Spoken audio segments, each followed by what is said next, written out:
Hi, எப்படி இருக்கீங்க எல்லாரும்? நாங்கள் நல்லா. இது எங்களோட வீட்டுக்கு வெளியில் இந்த கார்டு இந்த விண்டர் ஸ்டார்ட் ஆகினதால எல்லாம் ஒரு மாதிரியாக கொட்டப்பட்டு கிடக்குது. ஓகே, திரும்பவும் டின்னர் வீடியோவில் தான் இன்றைக்கி அப்லோட் பண்ண போகிறேன். இன்றைக்கி எங்களோட வீட்டை புட்டு, தோசை, சம்பல். புட்டு தான் சமைக்க வலிக்கிட்ட பிறகு பார்த்தா புட்டு காணும். அப்போ இந்த சீரன் கூட படாரண்டு தோசை மாறிச்சு. தோசை சம்பல் அதோட புட்டுக்கு சொதியும் இருக்குது. காட்டுறது இல்லைங்க, ஒரு குட்டி சொதி.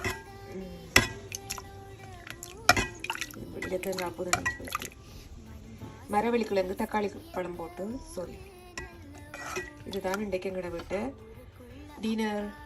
கீ தோசை ரெடி ஆகி கொண்டு இருக்குது. தோசையை நல்லா முருக செய்கிறேன், அப்போ தான் நல்லா இருக்கும். எனக்கு அது பிடிக்கும் அப்படி செய்கிறது. சரி, இதைத்தான் அப்லோட் பண்ண போகிறேன். இந்த வீடியோ பார்க்குறாக்கள் மறக்காம இந்த யூடியூப் சேனலை சப்ஸ்கிரைப் பண்ணுங்கள், லைக் பண்ணுங்கள். இந்த வீடியோக்கு எல்லாம் இன்னும் ஒரு குட்டி வீடியோவில் உங்களை சந்திக்கிறேன். பாய்.